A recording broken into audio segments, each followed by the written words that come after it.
بسم اللہ الرحمن الرحیم۔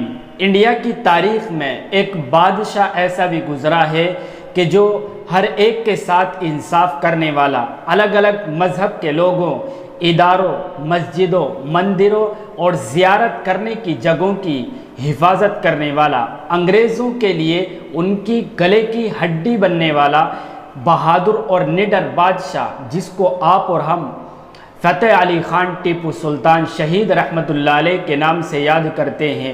آپ کو بتلا دیں کہ ٹیپو سلطان 10 نومبر 1750 کو سلطان حیدر علی کے یہاں بنگلور سے تقریباً 33 کلومیٹر دور دیوا نہالی قصبے میں پیدا ہوئے۔ ٹیپو سلطان 5 سال کے ہوئے تو ان کے والد نے قرآن کریم اور عربی اور فارسی سکھانے کے لیے ایک استاذ کو مقرر فرمایا۔ بعد میں فقہ اور دوسرے فنون سکھانے کے لیے یعنی دوسرے علم سکھانے کے لیے ماہر ٹیچر منتخب فرمائے۔ اس کے علاوہ تیر چلانا، گھڑ سواری کرنا، غرض یہ کہ یہ سیکھنے سکھانے کا سلسلہ تقریباً 19 سال تک چلتا رہا۔ ساتھ میں یہ اپنے والد کے ساتھ جنگوں میں بھی شرکت کرتے رہے۔ یہ وجہ ہے کہ جب ٹیپو سلطان 17 سال کی عمر کو پہنچے تو ان کے والد حیدر علی نے اہم سفارتی اور فوجی کاموں میں بالکل آزادی دے دی تھی۔ ٹیپو سلطان نے انگریزوں کے خلاف دوسری جنگ 1779 میں اپنے والد کے ساتھ لڑی، جس میں انگریزوں کے بڑے بڑے آفیسروں کو گھٹنے ٹیکنے پر مجبور کر دیا تھا۔ اسی درمیان 1783 میں ان کے والد اس دنیا سے رخصت ہو گئے تو 1782 میں انہوں نے حکومت کی کرسی سنبھالی۔ جب ٹیپو سلطان حکومت کی کرسی پر بیٹھے تو حکومت کا کل رقبہ 80,000 مربع میل، 1,80,000 فوج، 60,000 گھوڑے، 6,000 اونٹ، 900 ہاتھی اور 2 لاکھ سے زیادہ تلواریں اور بھی بہت سارے ہتھیار تھے۔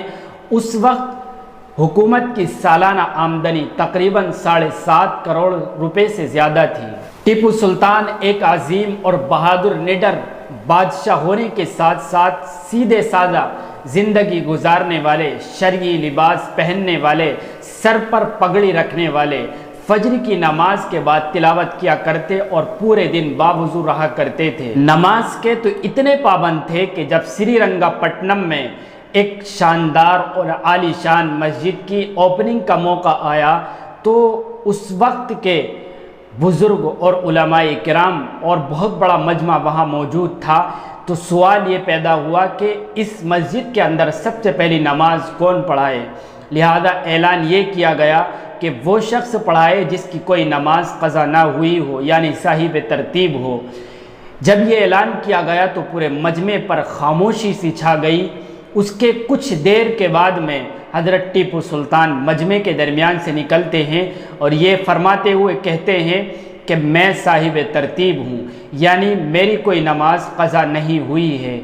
یہ ان کی بزرگیت کا عالم تھا، اور دوسری طرف بہادری اور دلیری کا یہ عالم تھا کہ انگریزوں سے مقابلہ کرنے کے لیے سب سے پہلے اگر کسی نے راکٹ ایجاد کیا تھا تو حضرت ٹیپو سلطان شہید رحمۃ اللہ علیہ ہی تھے، جس کی وجہ سے انگریزوں کے رات اور دن کا سکون ختم ہو گیا تھا۔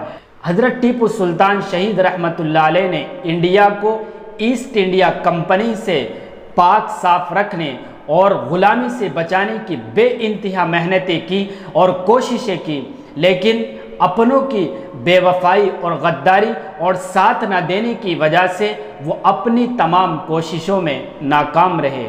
بالآخر ٹیپو سلطان کو میسور کی آخری لڑائی میں میر صادق، پنڈت پورنیا، میر غلام علی لنگڑا جیسے غداروں کی وجہ سے 4 مئی 1799 کو سری رنگا پٹنم میں حضرت ٹیپو سلطان کو شہید کر دیا گیا۔